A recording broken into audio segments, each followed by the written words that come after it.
खरं तर मला सकाळी 10:30 वाजता मी निघणार होते हेलिपॅडकडे, म्हणजे विमानतळावरूनच हेलिकॉप्टर टेक ऑफ होणार होतं. तो मला कळवण्यात आलं की जे हेलिकॉप्टर मी काल वापरत होते त्याच्यामध्ये काहीतरी बिघाड आहे. म्हणजे कालही असं वाटलं थोडं जुनं हेलिकॉप्टर होतं ते, आणि त्याच्यात काही बिघाड आहे. आता मी काय बिघाड आहे वगैरे टेक्निकल डिटेल्समध्ये गेले नाही, आणि मग त्यांनी मला सांगितलं की ते दुसरं हेलिकॉप्टर मला पाठवत आहेत. तर तेही हेलिकॉप्टर पाठवायला थोडा विलंब झालाय, नाही तर मी बाय कार जाऊन पहिली सभा तरी केली असती. तिकडच्याही लोकांशी मी बोलले, सभा रद्द करणं शक्य नव्हतं.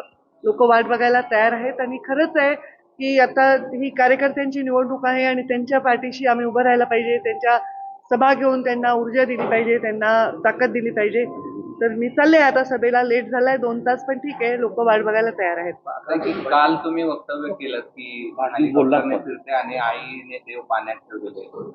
नाही, म्हणजे लिटरली देव पाण्यात ठेवले म्हणण्याचा अर्थ असा आहे की माझी आई सतत लँड झाली का, टेक ऑफ झाली का, कारण शेवटी एवढी मोठी दुर्घटना जी झाली आहे ना, त्याच्यामुळे सगळ्यांचे मन हादरलेले आहेत, किंवा एक टेन्शन लोकांच्या मनामध्ये आहे. असंख्य कार्यकर्ते मेसेज करत होते, ताई विमान वापरू नका, ताई हेलिकॉप्टर वापरू नका.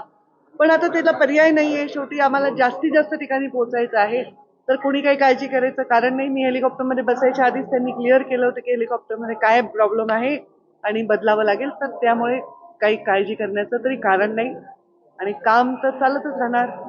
चरेवेती आम्हाला काम करत राहावं लागणार. दौरा उशिरा का होईना सुरू झाला. हो, दौरा रद्द नाही होणार. काही झालं तरी दौरा पिका. कदाचित शेवटच्या 2 सभा रद्द होतील, कारण अंतर खूप आहे, मी पोचू नाही शकणार बाय कार देखील. अशी एखादी मोठी घटना घडते त्यावेळेस हेलिकॉप्टर असेल किंवा विमान असेल, लँड करत असताना काळजी वाटते, भीती वाटते, किंवा काही मनात काय असतं? आता काल मी त्यानंतर पहिल्यांदा आले. खरं सांगू का, जेव्हापासून अजितदादांचा अपघात झालाय, निधन झालंय, तेव्हापासून मी क्षणोक्षणी हाच विचार करते की त्या सर्वांवर, जे विमानात होते त्या लोकांना त्यावेळी काय वाटत असेल, त्यांनी किती भयानक ती भीती किंवा यातना किंवा ते भय अनुभवलं असेल. माझा स्वभाव आहे तो जास्त त्या खोलात जाऊन विचार करत होते. फार आमच्या घरात सर्वजण आम्ही खूप व्यथित आहोत, लहानापासून मोठ्यापर्यंत. आणि मला वाटतं महाराष्ट्रात बऱ्याच लोकांच्या घरी हेच चित्र असेल. अत्यंत वाईट वाटलेलं आहे लोकांना.